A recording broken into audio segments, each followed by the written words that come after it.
ओम नमो भगवते वासुदेवाय। सुखदेव जी राजा परीक्षित से कहते हैं,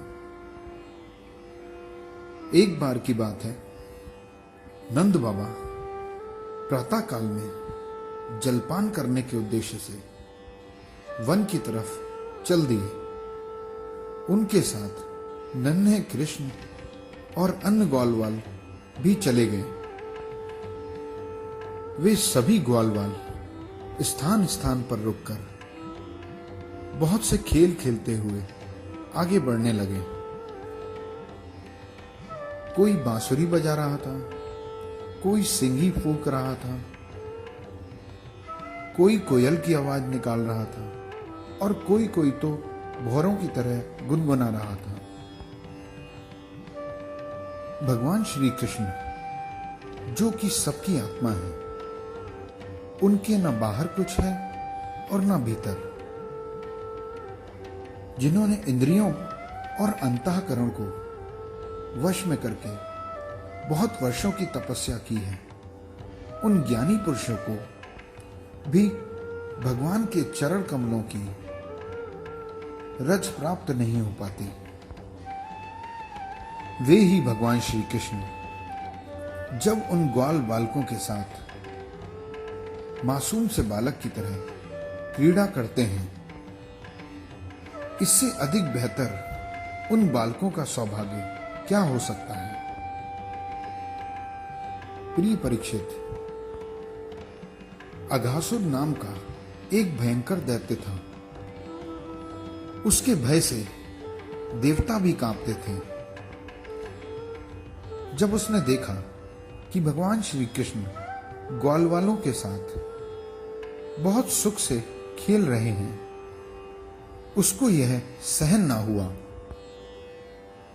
पूतना और बकासुर के छोटे भाई अघासुर को कंस ने श्री कृष्ण का वध करने के लिए भेजा था। भगवान का वध करने का संकल्प लेकर वह दैत्य उन ग्वाल वालों और कन्हैया के मार्ग में अजगर का रूप धारण करके लेट गया। उसका अजगर सा रूप बहुत विशाल था। उसने गुफा के समान अपना मुंह फाड़ रखा था। उसकी नीयत उन बालकों को निगल जाने की थी। उसका नीचे का होठ पृथ्वी से और ऊपर का होठ बादलों से लग रहा था। अघासुर का ऐसा रूप देखकर बालकों को लगा कि यह कोई वृंदावन का रमणीय स्थान है, परंतु कुछ देर में उनको एहसास होने लगा कि हो न हो ये अजगर का खुला हुआ मुंह ही है। तब उन ग्वालवालों में से एक ने कहा कि यदि हम इसके मुंह में घुसें तो क्या यह हमें निगल जाएगा। वहीं खड़ा दूसरा बालक बोला, अजी यह क्या निकलेगा, हमारे साथ कन्हैया है ना, ये इसे भी बकासुर के समान नष्ट कर देगा। इस प्रकार बात करते करते वे बालक अघासुर के मुंह में घुस गए। उसके पश्चात भगवान श्री कृष्ण ने भी अपने साथी ग्वाल वालों को बचाने के लिए अघासुर के मुख में प्रवेश किया।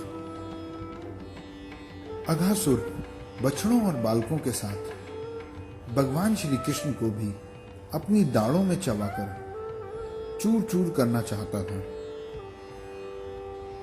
परंतु उसी समय भगवान ने अपने शरीर को बड़ा करना शुरू कर दिया। इसके पश्चात भगवान ने अपने शरीर को इतना बड़ा कर दिया कि उसकी आंखें पलट गईं और उसके प्राण ब्रह्मांड को फोड़कर निकल गए। भगवान उन ग्वाल वालों को और सभी बछड़ों को अघासुर के मुख से बाहर निकाल लाए। उस अजगर के शरीर से एक बहुत ही दिव्य और महान ज्योति निकली। वह ज्योति थोड़ी देर तक आकाश में स्थिर होकर भगवान के बाहर निकलने की प्रतीक्षा करने लगी। वह ज्योति इतनी तीव्र थी कि दसों दिशाएं प्रज्वलित होने लगीं। जब वे बाहर निकल आए तब देखते ही देखते वह ज्योति भगवान श्री कृष्ण में समा गई। उस समय देवताओं ने फूल बरसाकर और बहुत से वाद्य यंत्र बजाकर भगवान की वंदना और अभिनंदन किया, क्योंकि उस अघासुर से देवता भी बहुत भय खाते थे। इसलिए भगवान ने उसका वध करके देवताओं के लिए भी बहुत बड़ा कार्य किया। देवताओं के द्वारा बजाए जा रहे वाद्य यंत्रों और सुंदर सुंदर मंगल गीतों की ध्वनि ब्रह्मलोक तक पहुंच गई। जब ब्रह्मा जी ने वह ध्वनि सुनी तो वे तुरंत ही अपने वाहन पर चढ़कर वहां आए और यह घटना देखकर आश्चर्यचकित हो गए। यह जो भगवान ने अपने ग्वाल वालों को मृत्यु के मुख से बचाया था और अघासुर को मोक्ष दान किया था, यह लीला भगवान ने अपनी 5 वर्ष की अवस्था में की थी। ग्वाल वालों ने यह घटना देखी तो उसी समय थी, परंतु 6ठे वर्ष की अवस्था में आश्चर्यचकित होकर व्रजवासियों से उस घटना का जिक्र किया। अघासुर पाप का ही स्वरूप था, परंतु भगवान के स्पर्श मात्र से उसको मुक्ति प्राप्त हो गई। परंतु यह कोई आश्चर्य की बात नहीं। बालकों से लीला करने वाले वे बालक कृष्ण तो स्वयं परम पिता परमात्मा हैं। वे जो कुछ भी हमारे भीतर है या हमारे बाहर है, जो कुछ भी हमारे इन नेत्रों से दिखाई देता है या अदृश्य है, उस समस्त जगत के एकमात्र विधाता हैं। भगवान श्री कृष्ण के किसी भी एक अंग की झांकी अगर प्रेम पूर्वक हृदय में बिठा ली जाए तो उससे भगवान का सानिध्य प्राप्त होता है, या कहें भगवान की परम गति प्राप्त होती है, जो कि बड़े बड़े ध्यानी भक्तों को मिलती है।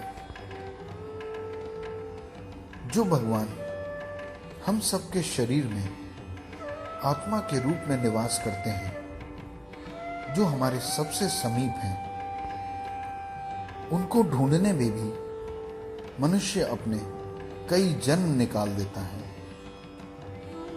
क्योंकि माया के बंधन उसे अपने भीतर झांकने ही नहीं देते। राजा परीक्षित ने सुखदेव जी से पूछा कि हे भगवान, आपने कहा कि ग्वाल वालों ने भगवान श्री कृष्ण के 5वें वर्ष की लीला व्रज में जाकर 6ठे वर्ष में सुनाई। कृपया करके मेरा मार्गदर्शन कीजिए कि एक समय की लीला दूसरे समय में वर्तमान की कैसे हो सकती है।